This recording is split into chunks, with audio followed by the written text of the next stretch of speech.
사도행전 8장 9절부터 25절까지 말씀입니다.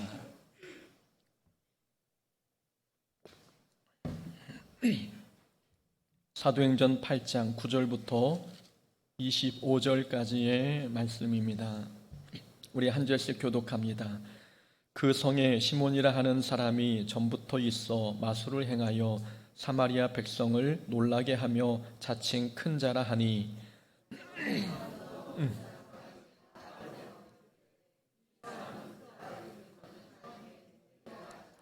오랫동안 그 마술에 놀랐으므로 그들이 따르더니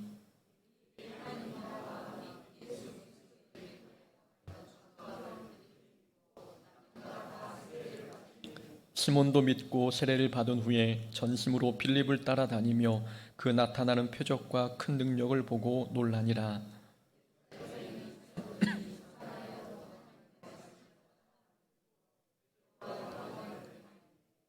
그들이 내려가서 그들을 위하여 성령 받기를 기도하니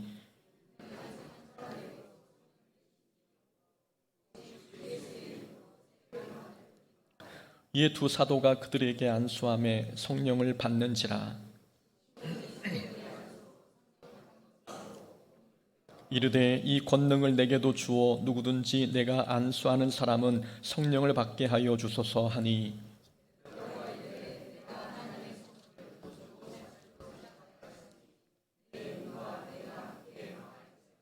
하나님 앞에서 내 마음이 바르지 못하니 이 도는 내가 관계도 없고 분깃될 곳도 없느니라.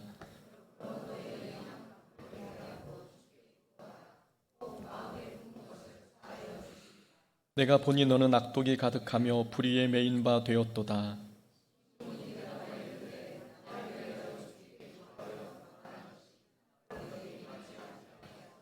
함께 읽습니다. 두 사도가 주의 말씀을 증언하여 말한 후 예루살렘으로 돌아갈새 사마리아인의 여러 마을에서 복음을 전하니라. 아멘. 오늘 본문 말씀 통해서 기쁨을 주는 사람이라는 제목으로 말씀 함께 나누겠습니다. 초대교회가 날로 부흥 성장했습니다.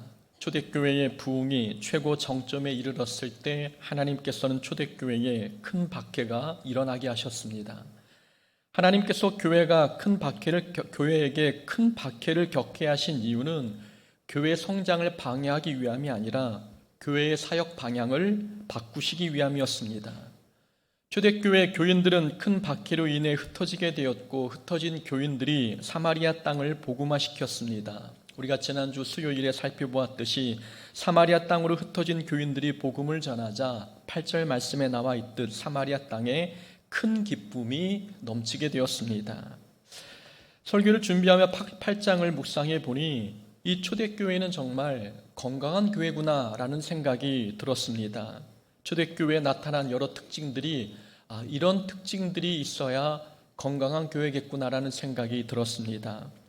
먼저 서론 부분에서 우리가 살펴볼 부분은 건강한 교회는 어떤 조건을 갖추어야 하는지 초대교회의 모습을 통해서 세 가지만 먼저 발견해 보고자 합니다. 우선 첫 번째로 건강한 교회는 외부의 고난을 영적 유익의 도구로 삼는 교회입니다. 건강한 교회는 교인 숫자로 평가할 수 없습니다. 건강한 교회를 판단하는 기준은 고난을 대하는 태도를 통해서입니다. 초대교회는 교회에 큰 박해가 일어났어도 교회가 와해되지 않았습니다. 오히려 교회는 박해를 통해 복음의 불모지를 할 수 있는 사마리아 땅에 복음을 전했습니다. 초대교회는 교회에 일어난 박해를 복음을 전하는 통로로 삼았던 것입니다. 이렇게 건강한 교회는 고난을 영적 유익의 도구로 삼습니다. 그러나 건강하지 못한 교회는 고난을 단순히 걸림돌이나 방해꾼으로 여깁니다. 고난을 만나면 이 고난은 우리의 약한 부분을 드러내주지 않습니까? 우리 신앙이 어느 부분이 약하고 어느 부분을 더 발전시켜야 하는지 고난을 만나면 알 수 있습니다. 내가 마음이 약해 쉽게 두려워하는 사람인지, 아니면 내 입이 경솔하여 불평부터 하는 사람인지, 아니면 내가 너무 쉽게 고난 앞에서 포기하는 사람인지, 아니면 부정적인 생각부터 하는 사람인지 평소에는 몰라도 고난을 만났을 때 확연히 나의 약점이 드러납니다. 이렇게 고난을 통해 약한 부분을 발견했을 때 건강한 교회와 건강한 성도는 고난을 자기 약한 부분을 훈련하는 기회로 삼습니다. 고난이야말로 자신의 약한 부분을 훈련할 수 있는 가장 좋은 기회라 생각하며 고난을 통해 자기의 단점과 약점을 보완하려 합니다.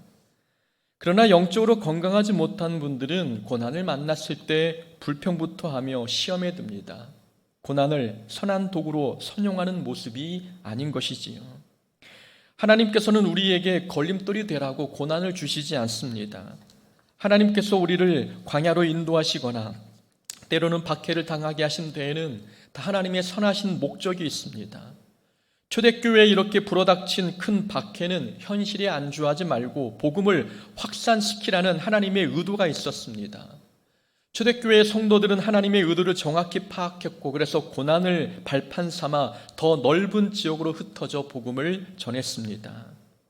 이것만 보더라도 초대교회가 건강한 교회인지 우리는 알 수 있는 것입니다.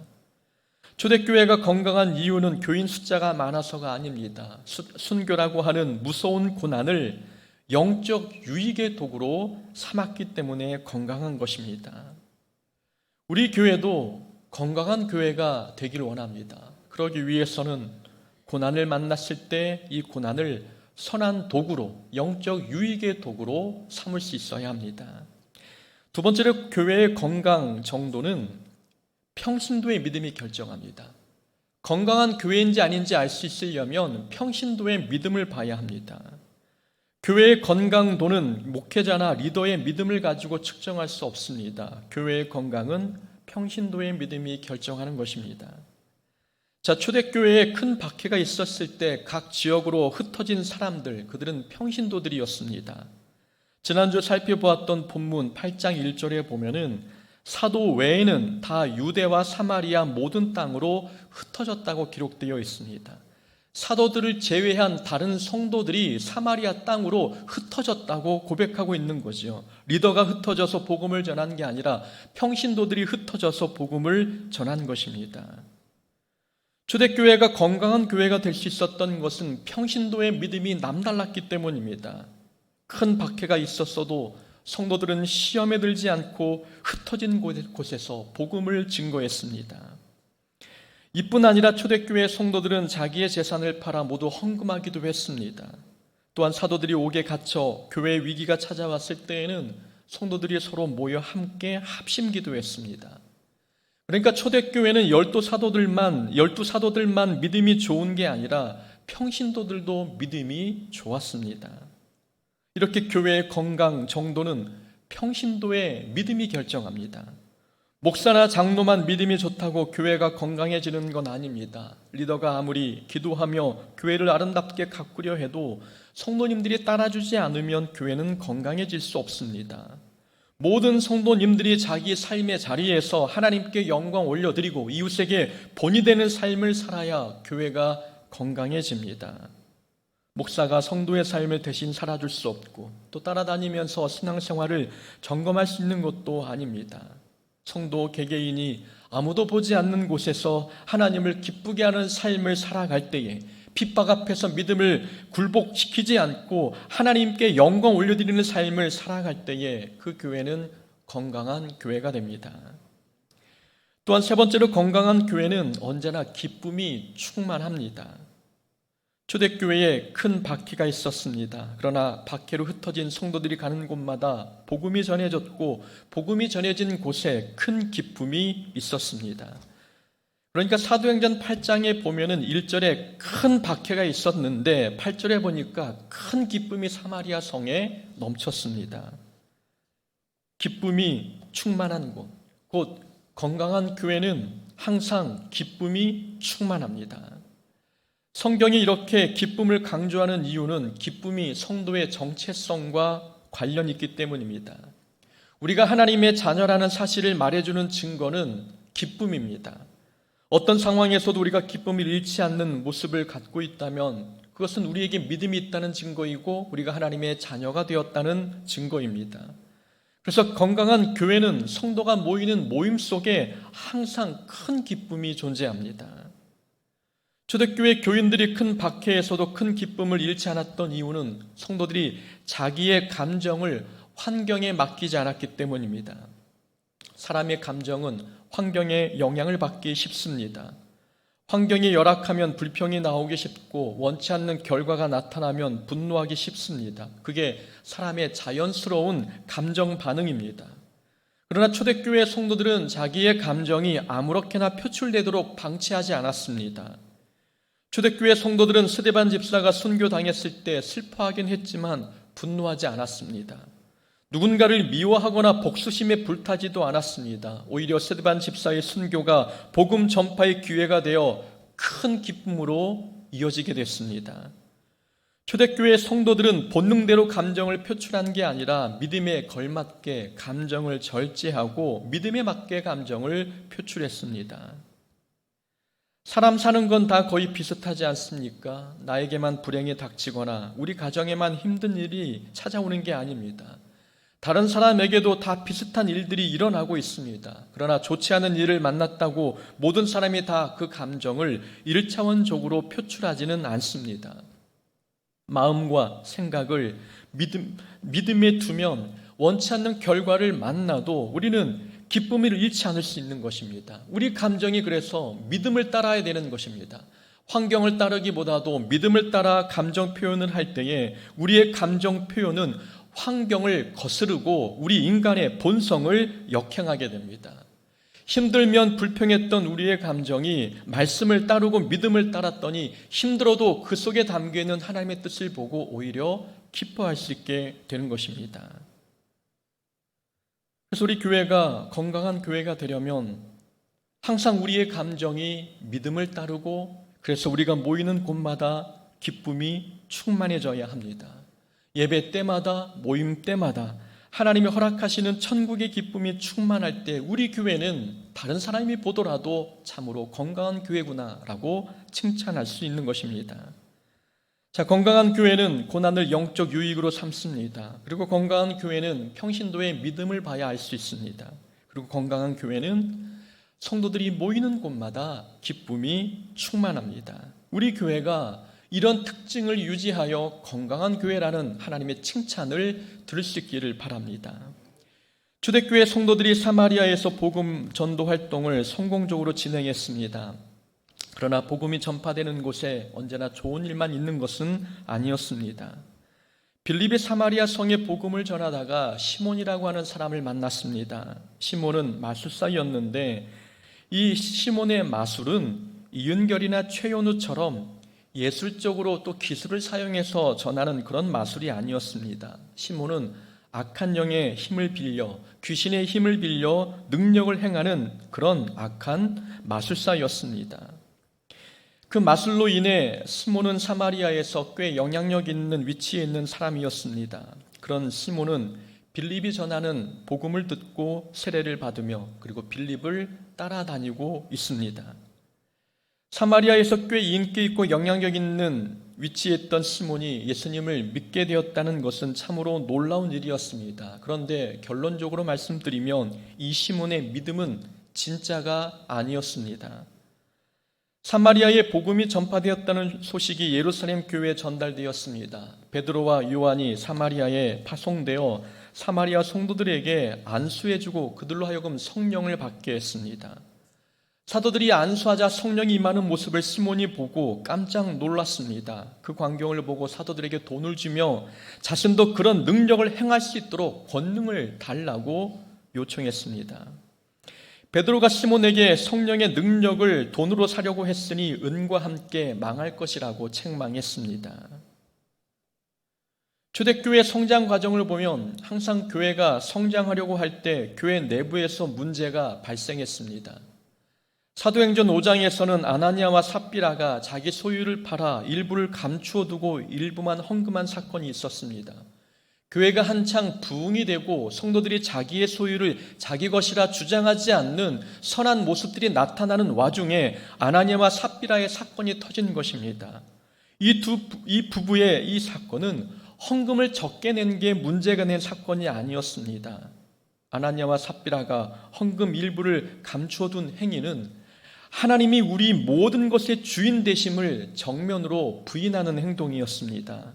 초대교회의 부흥에 균열을 일으킬 만한 잘못된 행동이었지요. 6장에서는 불공평한 구제로 성도들 사이에 편이 갈리고 불평하는 사건이 발생했습니다. 교인들이 많아지면서 부흥이 되자 구제의 대상자들이 너무나 많아졌습니다. 교회 입장에서는 좋은 일이고 행복한 일인데 그 안에서 불평과 편가르기의 모습들이 나타나기 시작했던 것입니다. 이 또한 교회 부흥을 가로막는 장애물이었습니다. 그리고 오늘 본문에서도 시몬이 돈을 주고 성령의 은사를 사려는 사건이 발생했습니다. 시몬이 돈을 주고 성령의 능력을 사려고 한 행동은 성령의 능력이 시몬이 행한 마술과 크게 다르지 않은 것처럼 보이게 하는 행동이었습니다. 하나님이 주신 선물인 성령의 은사가 지금까지 시몬이 행했던 마술과 크게 다르지 않은 것처럼 보이게 하는 행동, 돈을 주면 살 수 있다고 하는 이 행동을 통해서 성령의 은사를 하찮게 만들어버린 것입니다. 전도의 문을 막히게 하는 행동이었던 것이지요. 초대교회는 이렇게 이 과정을 보면 문제없는 완벽한 교회가 아니었습니다. 교회가 성장하려고 할 때마다 그 교회 내부 안에 문제가 항상 발생했습니다. 그러나 항상 문제가 발생했지만 초대교회는 그 문제를 잘 극복하면서 성장해 나갔습니다. 우리 이런 모습을 보면서 얻는 교훈이 있습니다. 교회에 문제가 생기면 우리는 비난을 멈추고 믿음으로 해결하려고 노력해야 합니다.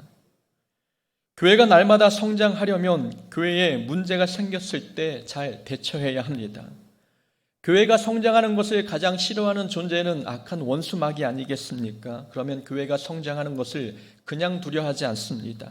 그래서 교회가 성장하려는 그 중간에 항상 문제를 발생시킵니다. 우리는 그럴 때마다 가장 좋은 대처 방법은 비난을 멈추고 믿음으로 해결하는 것입니다.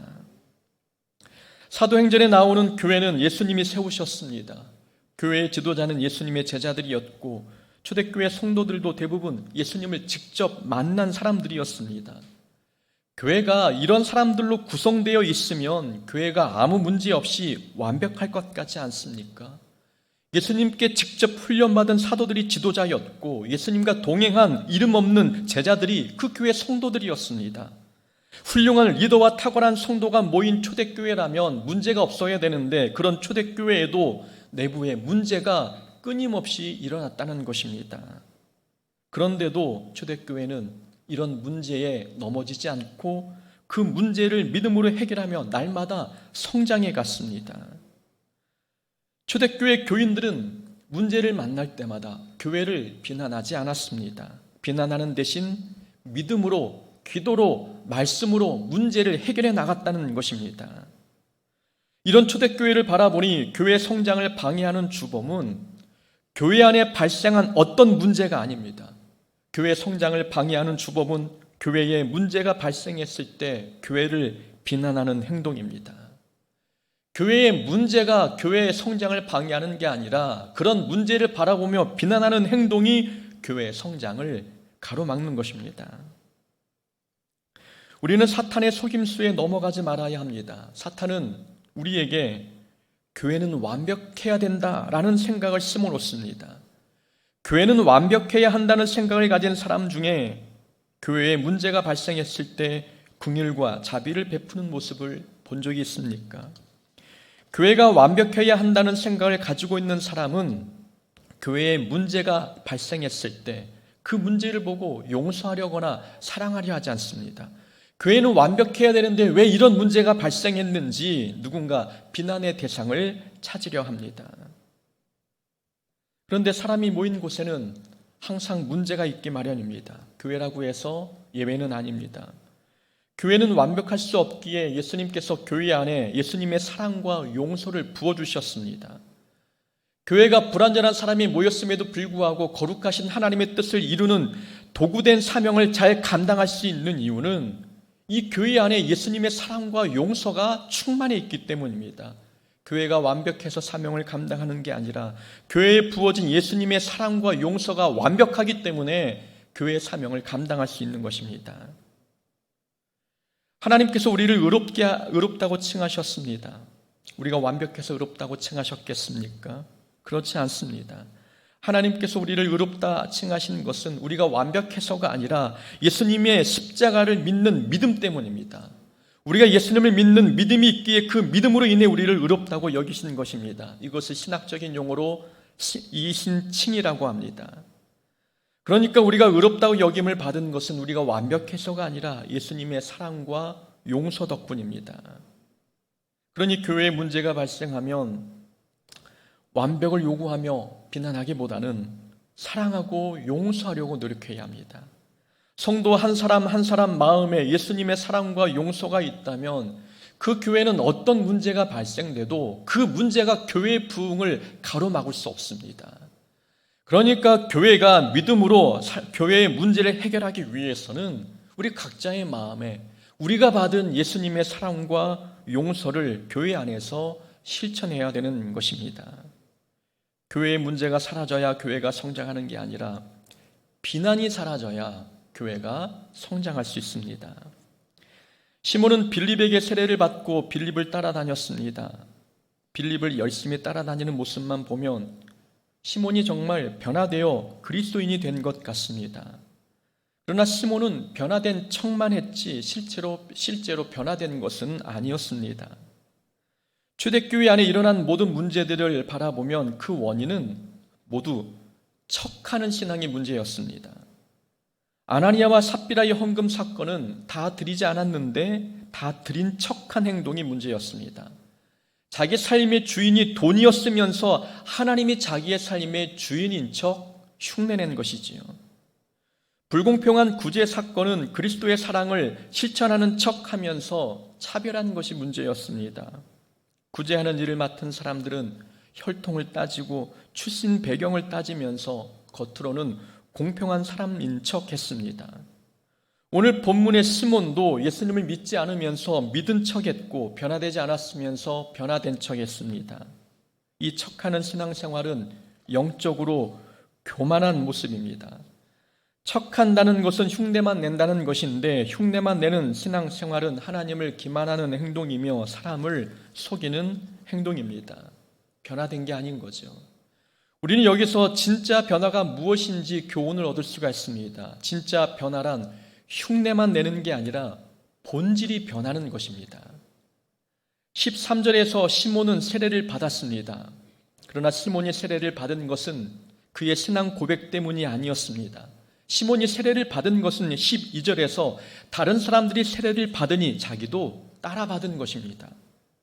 13절에서 시몬이 빌립을 따라다닌 것은 훈련받기 위해 따라다닌 게 아니었습니다. 빌립이 행하는 표적과 능력을 보고 싶어서였습니다. 11절에서 사마리아 사람들이 시몬의 마술을 보고 놀라서 시몬을 따라다닌 적이 있었습니다. 사람들이 시몬을 따라다닌 것은 마술의 신비함, 신기함 때문이었던 거죠.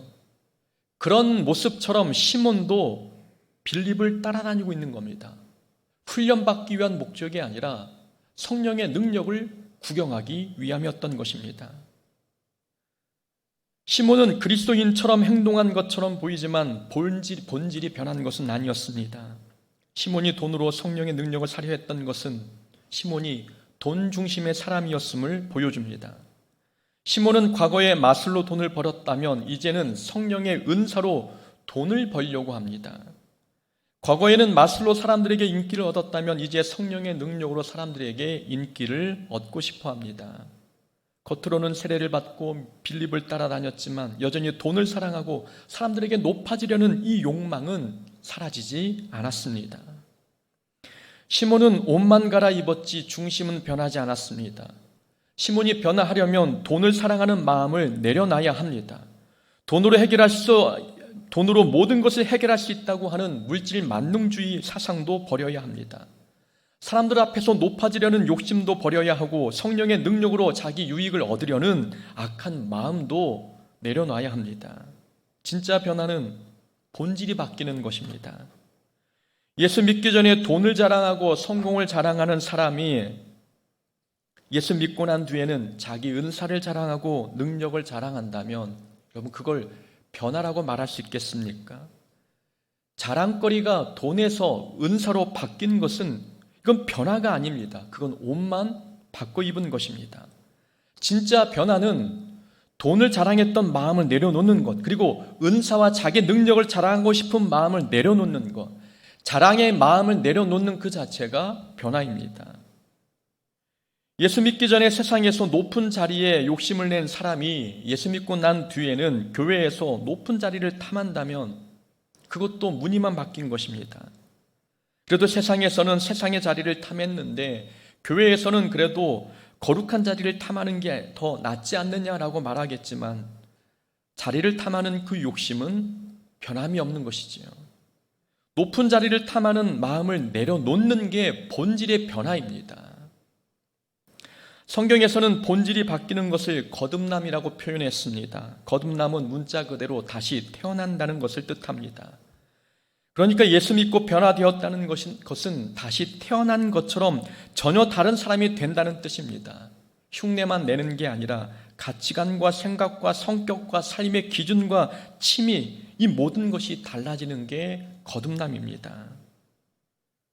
빌립 집사를 한번 보십시오. 빌립은 사마리아에서 능력을 행하며 복음을 전했습니다. 많은 사람들이 빌립을 따르기 시작했지요. 그러나 26절 이하에 보면 빌립은 사마리아를 떠나 광야로 들어가는 내용이 나옵니다. 성령님이 에디오피아 내시를 만나게 하시려고 빌립을 사마리아에서 끄집어내 광야길로 인도하신 것입니다. 빌립은 사마리아에서 큰 영향력을 행사한 사람이 되었었습니다. 빌립이 사마리아에 계속 머물렀다면 사람들에게 더 많이 인정받고 귀한 대접도 받을 수 있었습니다. 그러나 빌립은 사역을 성공으로 이끈 그 지역 사마리아를 떠나 광야로 들어갔습니다. 빌립은 자신을 존경하고 영웅처럼 대접하는 수많은 사람들을 뒤로하고 아무도 없는 광야로 들어간 것입니다. 빌립은 높아지려는 마음이 없었습니다.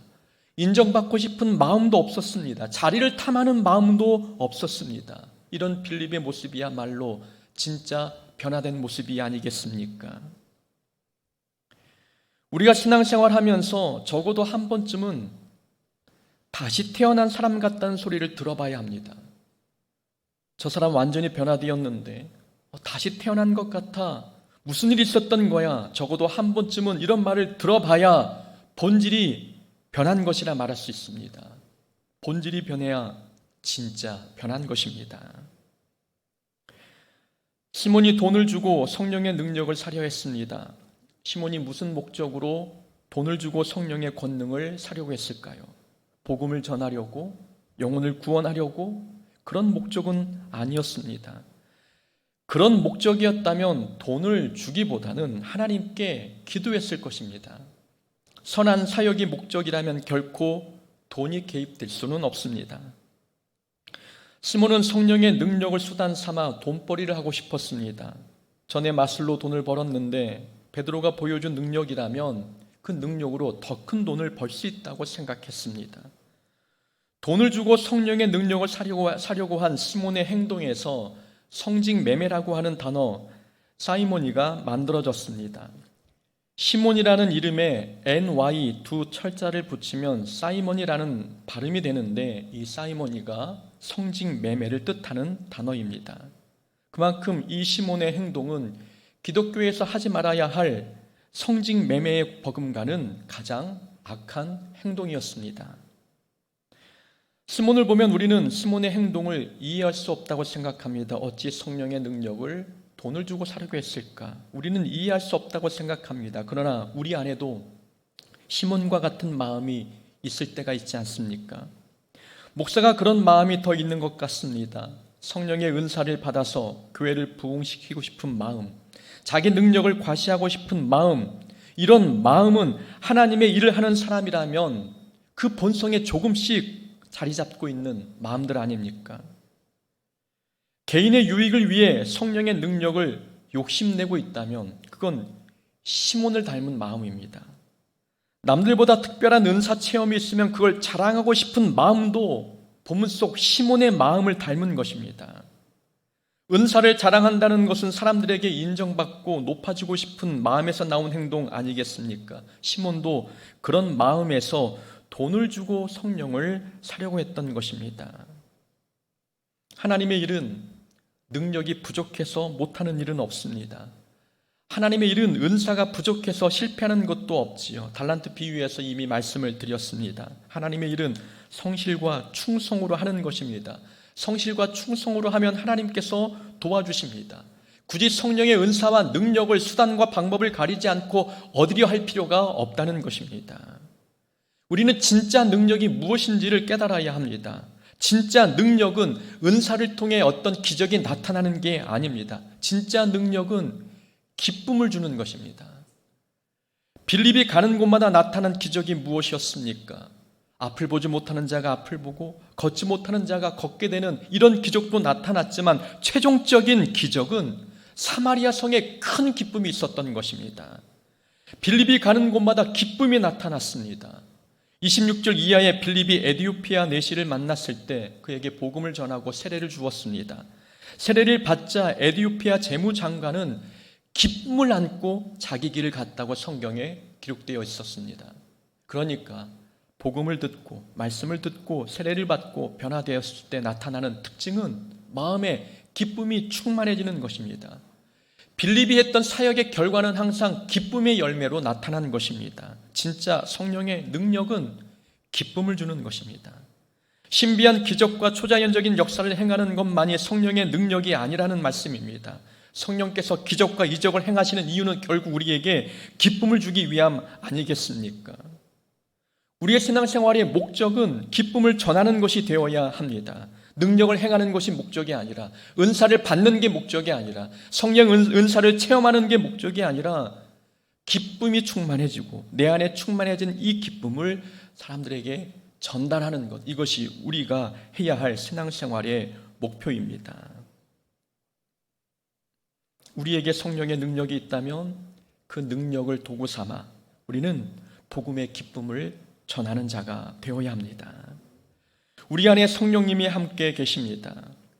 성령님이 계신 우리 마음에 기쁨이 충만하지 않습니까?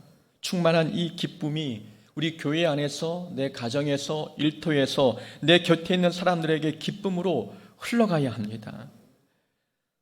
목사로서 바라는 것은 우리 교인들이 가는 곳마다 기쁨이 충만해지는 것입니다.